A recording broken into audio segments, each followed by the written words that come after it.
The deed felt too thin for the weight of a man's last chance. Finn traced the looping signature of the land agent with a calloused thumb, the paper crinkling under the pressure. $10. The price of a decent meal and a bottle of whiskey, or, in his case, the price of forgetting. He stood on a low rise, his horse, a stoic gray gelding named Dust, shifting its weight behind him. Below them lay the property, a collapsed spine of a barn, a cabin listing like a tired old man, and a patchwork of fences that seemed to have given up the fight against the encroaching wilderness. Snow, thin and sharp as ground glass, dusted the gray landscape, clinging to the skeletal branches of cottonwoods and filling the depressions in the frozen earth. It was exactly what he had paid for, an ending. A place so forgotten that his own name, a name whispered with fear and revulsion in towns he could no longer enter, would finally be swallowed by the silence. He had asked the agent and Dusty Stockton what became of the previous owner. The man had shrugged, a gesture of practiced indifference. Took ill, moved on, left it all behind. It was a common enough story out here. The land was a patient predator, and it always won. Finn nudged Dust forward, the crunch of hooves on icy ground the only sound in the vast, cold quiet. He carried nothing with him but what was on his horse, a bedroll, a sack of dry goods, and the heavy Colt Peacemaker strapped to his hip. The gun was a part of him, an extension of the failure that had driven him to this desolate corner of the world. It was the reason he sought a place without people, without memory.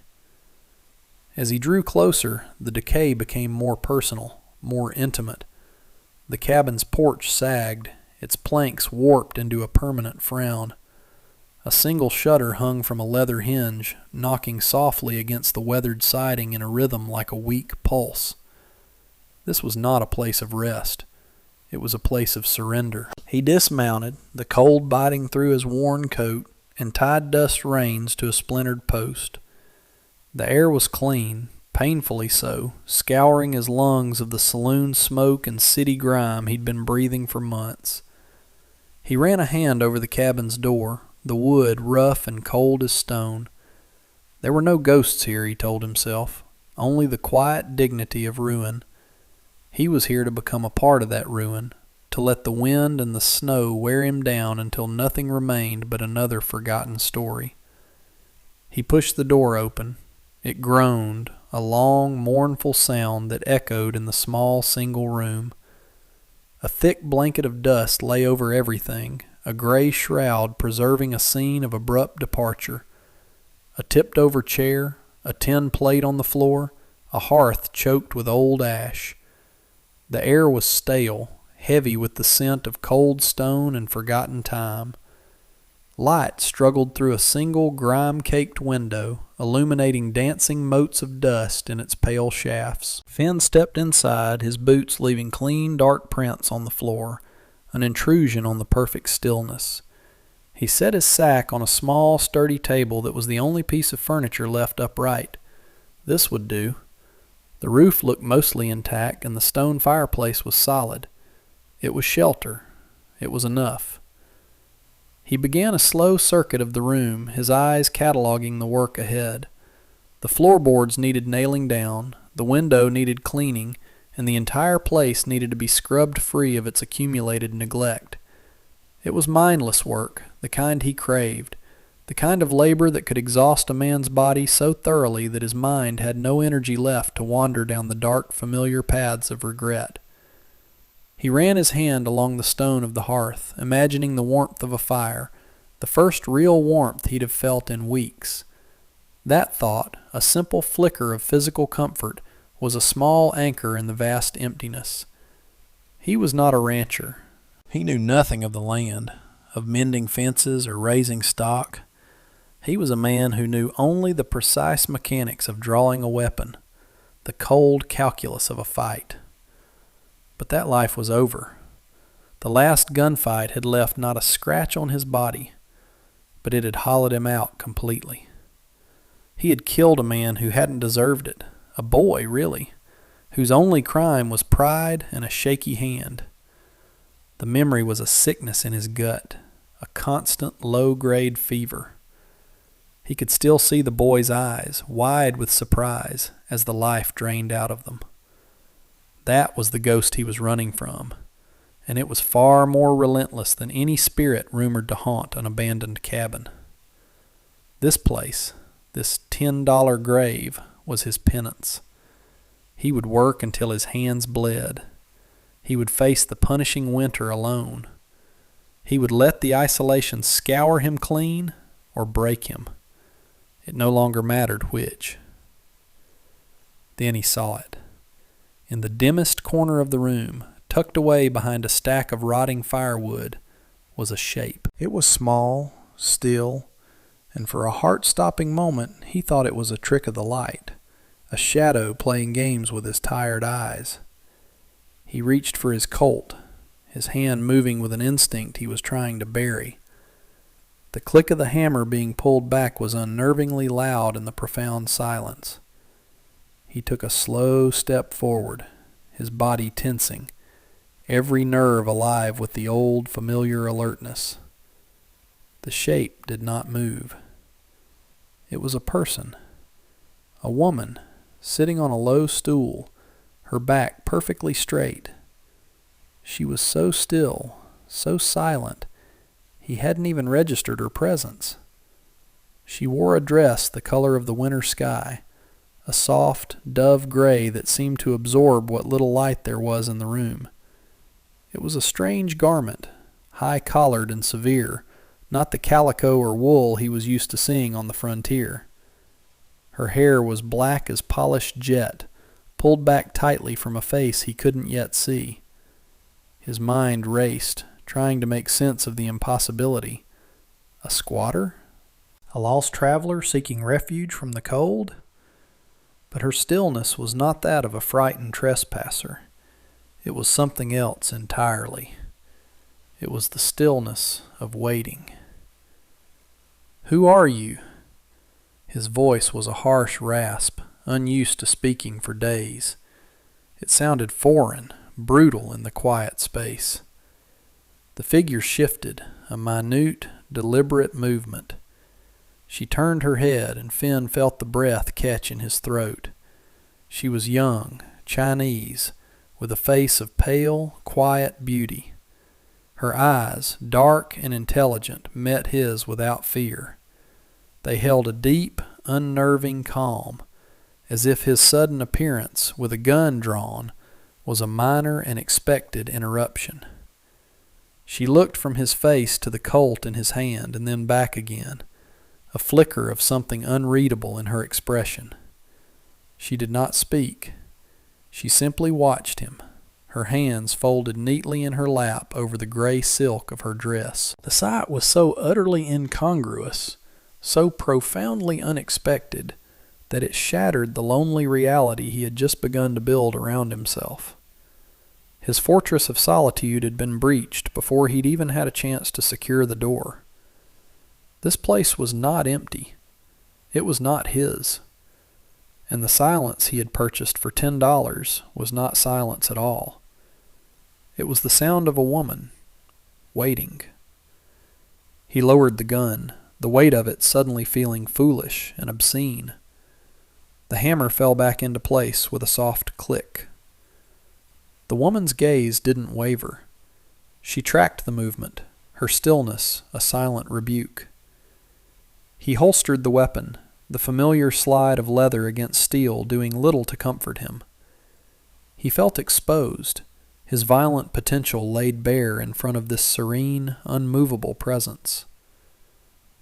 "I bought this place," he said, the words feeling inadequate, clumsy. He gestured vaguely around the dusty room, as if the decay were his witness. "The deed is in my pocket." Her expression remained placid, but a small line appeared between her brows. She understood the words, he thought, or at least their intent. She rose from the stool with a fluid grace that seemed out of place amidst the cabin's dereliction. She was taller than he'd expected, slender but not fragile. She walked to the crude wooden table, her soft-soled slippers making no sound on the floorboards. With a delicate finger, she traced a pattern in the thick dust, then looked at him again. "He is gone," she said. Her voice was quiet, with a careful, measured accent. It was not a question. It was a statement of fact, one she seemed to be testing on him. "The man who was here," Finn clarified, feeling a strange need to explain himself to this intruder. "The agent said he moved on." She nodded slowly, her eyes dropping to the dusty tabletop. "He sold this place." Again, a statement, not a question. "Yes," Finn confirmed. "To me." He watched her, waiting for the outburst, the tears, the anger. He was prepared for a confrontation, but it never came. She simply stood there, absorbing the information, her composure unnerving. She looked around the cabin, her gaze lingering on the cold hearth, the grimy window, the sagging porch visible through the open door. It was a look of profound, weary familiarity. This was not just a shelter to her. It was a place she knew intimately. "You should leave," he said, the words harsher than he intended. "There's a town, Stockton. It's a 2-day ride, but you can get help there." He wanted her gone. Her presence was a complication he could not afford, a human element in his equation of solitude. She turned her dark eyes back to him, and for the first time he saw a flicker of defiance. "No," she said, the single word clear and final. "I wait." "Wait for what?" he asked, his frustration growing. "He's not coming back. He sold his home. He's gone." "I wait," she repeated, her voice soft but unyielding. She moved back to her stool in the corner, sat down, and folded her hands in her lap once more. She had resumed her vigil. The conversation, it seemed, was over. Finn stood there, a stranger in the home he had just purchased, facing a woman who refused to abandon her post. The cold, the isolation, the ghosts of his past. He had been prepared for all of it, but he had not been prepared for her. For 3 days they lived in a state of suspended conflict, a silent war waged in the cramped confines of the cabin. Finn worked, driven by a cold fury. He replaced the broken shutter, his hammer blows ringing out like gunshots in the frozen air. He scrubbed the floor on his hands and knees, scraping away years of grime until the pale grain of the wood began to show through. He cleaned the window, and for the first time clear winter light flooded the room, making it feel both larger and more empty. Through it all, she watched him. Her name, he learned, was Anway. She had offered it on the 2nd day, her voice barely a whisper, after he had placed a piece of hardtack and dried jerky on the table near her. She ate with a quiet, precise dignity that made his own ravenous consumption feel brutish. She did not help him with his work, but she did not hinder him either. She remained on her stool, a silent, gray-clad observer to his frantic efforts to claim the space. Her stillness was an accusation. While he worked to erase the past, she seemed determined to preserve it with her patient vigil. He tried to ignore her, to treat her as another feature of the dilapidated landscape, like the listing barn or the skeletal trees. But it was impossible. Her presence filled the cabin, a quiet, constant pressure.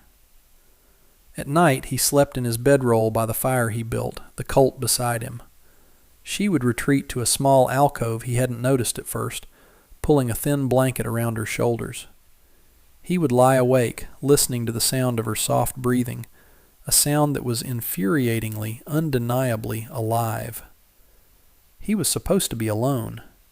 He had paid for the privilege of being haunted by nothing but his own memories. Instead, he had company.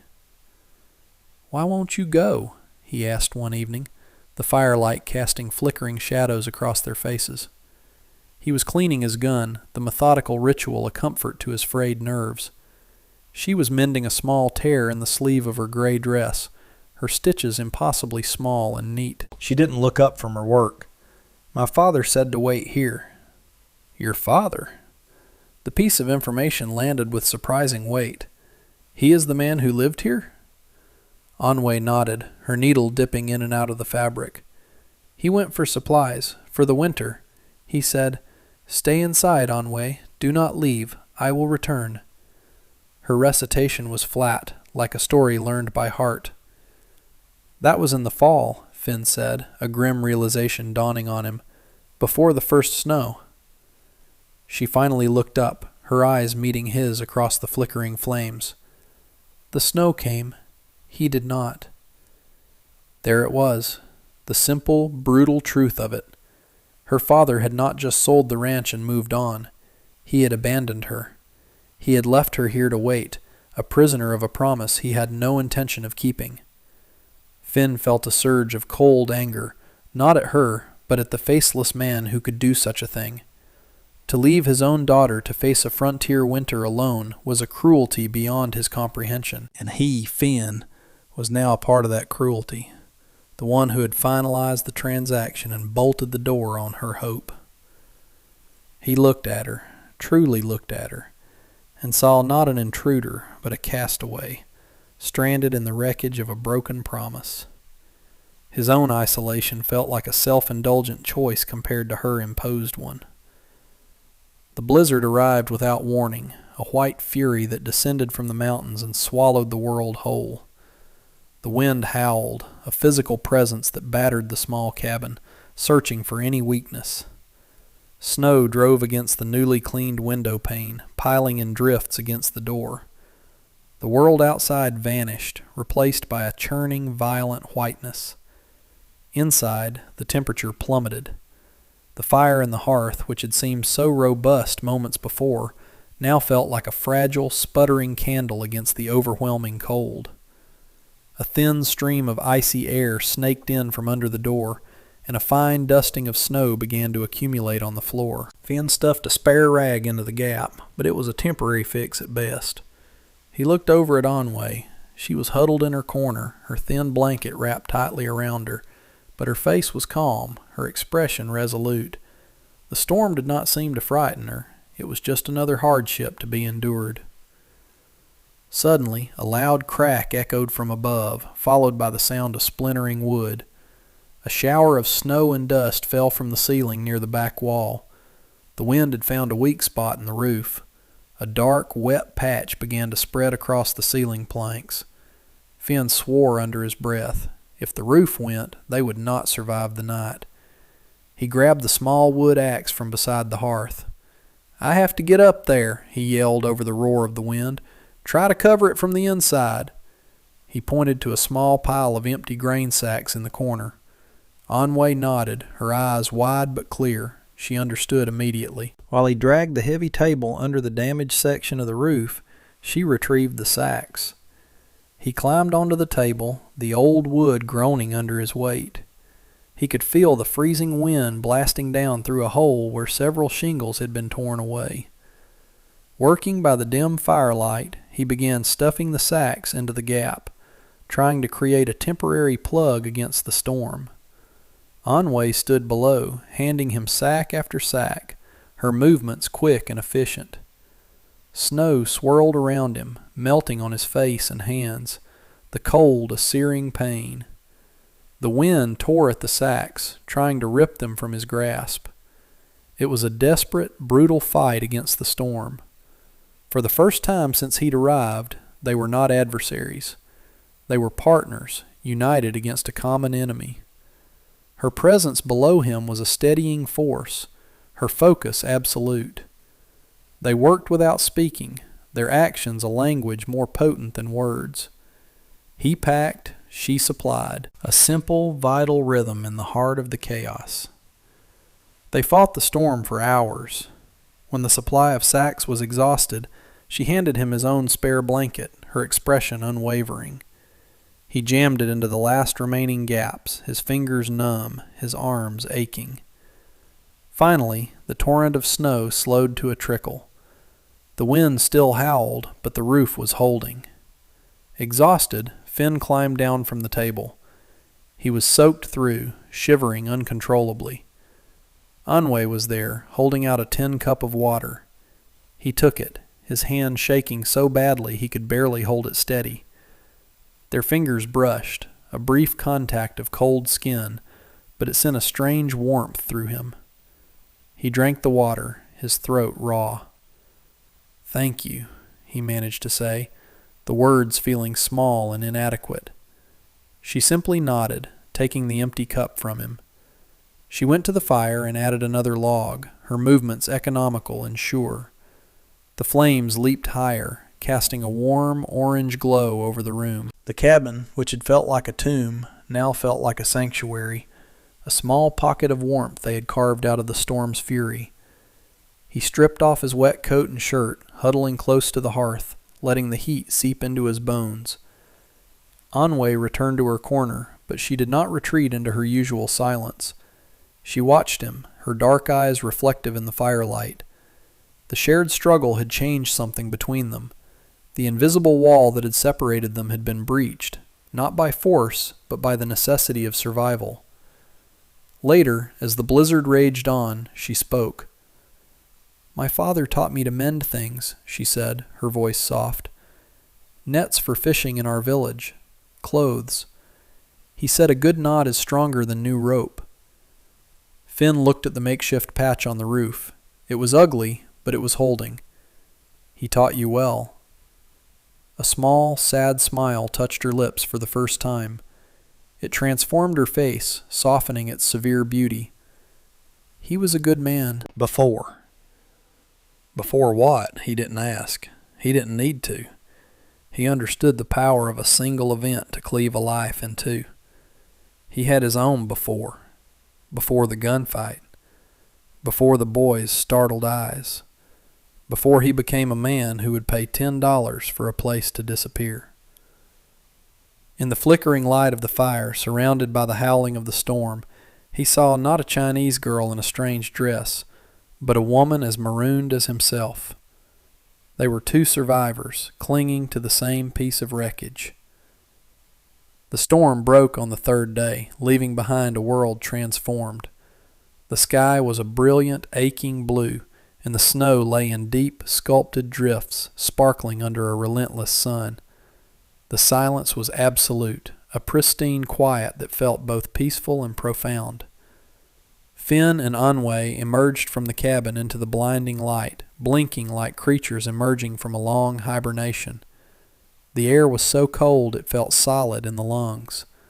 The ranch was buried. The fences had disappeared, and the derelict barn was just a hump under a massive blanket of white. Their world had shrunk to the small cabin and the path Finn shoveled from the door to the woodpile. In this enforced proximity, a new routine began to form. He chopped wood, repaired the damage from the storm, and hunted, tracking rabbits in the deep snow. She took over the inside of the cabin, her quiet efficiency transforming the space. She cooked meals from their meager supplies, simple stews that filled the room with savory warmth. She kept the fire going, a constant beating heart against the cold. She even found a box of old candles, and their soft light at night pushed back the oppressive darkness. They spoke more now, their conversations pieced together in the quiet evenings. He learned that her father had been a scholar in their homeland, a man of books and ink brushes. He had brought her here chasing a dream of owning land, a dream that had soured and broken him. She spoke of her mother who had died on the passage over, and of the village by the sea she still remembered. In return, Finn found himself speaking of things he hadn't uttered to another soul.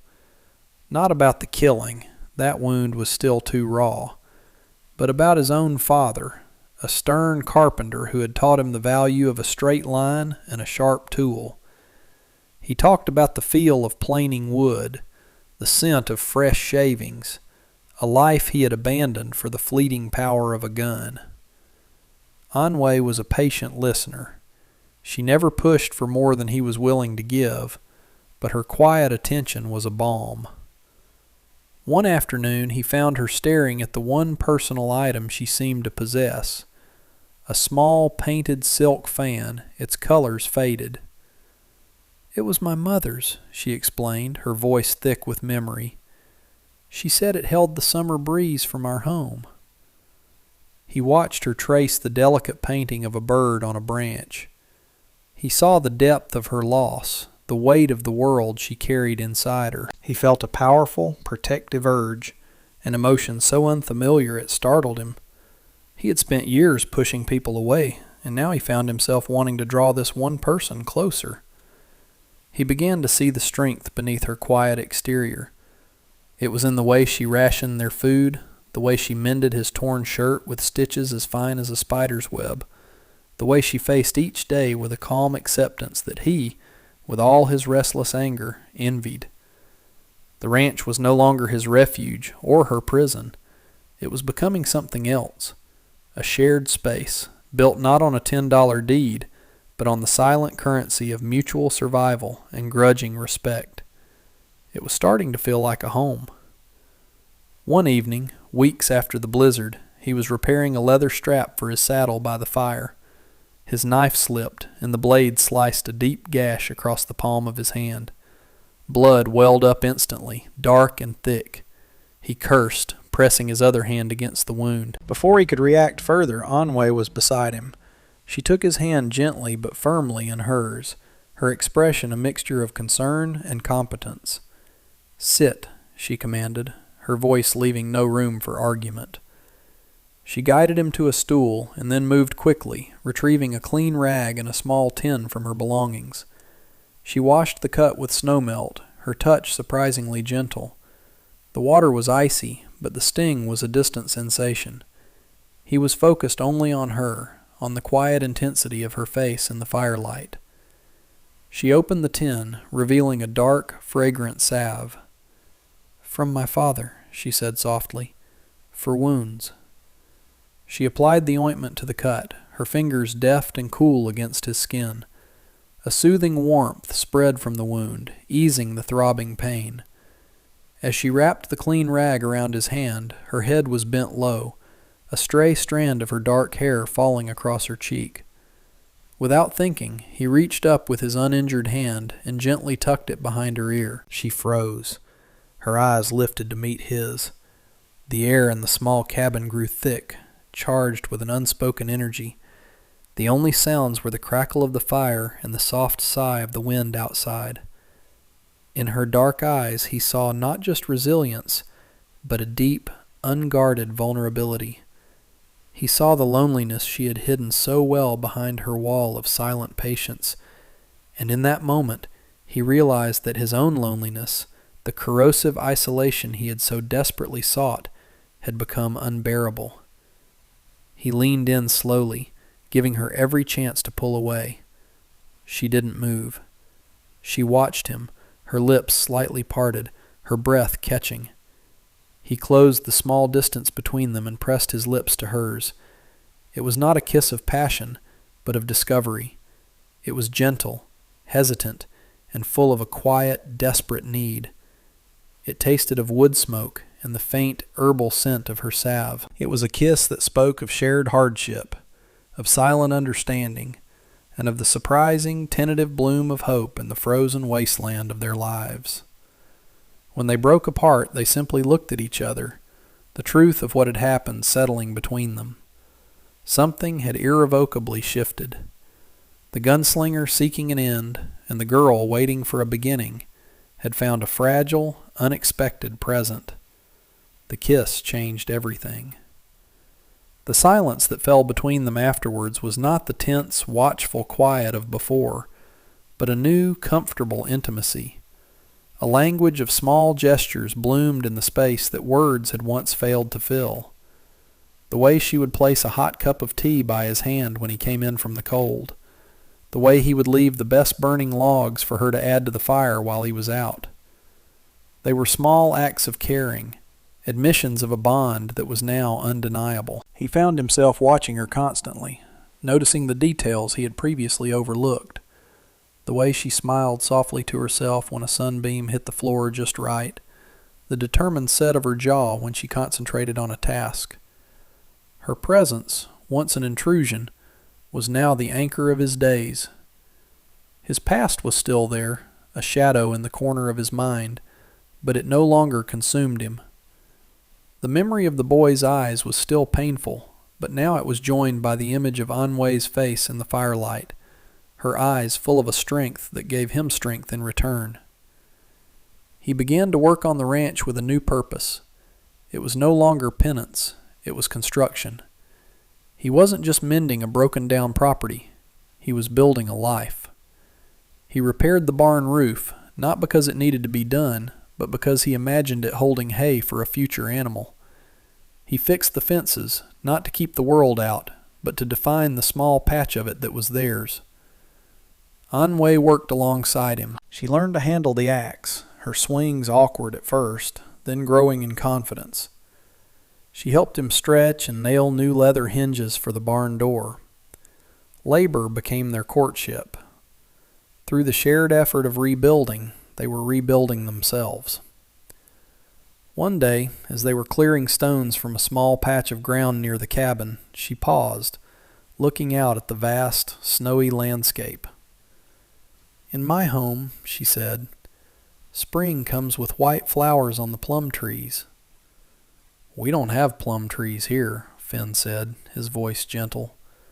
"Just cottonwoods and sage." She looked at him, a real smile lighting up her face. "Then we will have to see what kind of flowers the spring brings here." It was the first time she had spoken of the future, of a we that included him. The word settled in his chest, a warm, solid weight. He reached out and took her hand, his bandaged one covering hers. Her fingers curled around his. They stood there for a long moment, two solitary figures against the immense white backdrop, no longer alone. The past had led them both to this desolate place, but for the first time, Finn felt they were facing forward, toward the coming thaw. As the days grew longer and the snow began to recede, revealing the damp, dark earth beneath, a quiet peace settled over the ranch. The harshness of winter was giving way to the promise of spring. The cabin was no longer a ruin but a home, warm and clean, filled with the scent of wood smoke and Anwei's cooking. The antagonistic force of the environment had been met, and for now, mastered. What remained was the internal landscape. One evening, sitting by the fire, Finn finally spoke of the thing he had carried in silence for so long. "His name was Will," he said, his voice low, his gaze fixed on the flames. "The boy I killed." Anwei said nothing, but he felt her shift closer to him, her presence a silent invitation to continue. "He was young, cocky. He thought drawing on me would make him a name." Finn's hand instinctively went to the Colt at his hip, a gesture of old habit. "I was faster. I was always faster. But when he fell, he looked so surprised, like he couldn't believe it had ended that way."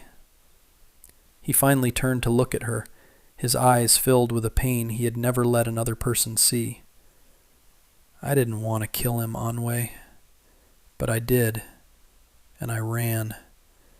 I thought if I came here, to a place where no one knew my name, I could forget his." Anwei reached out and gently covered his hand, stilling its nervous motion. Her touch was warm and steady. "You have not forgotten," she said softly. It wasn't an accusation. It was a simple statement of truth.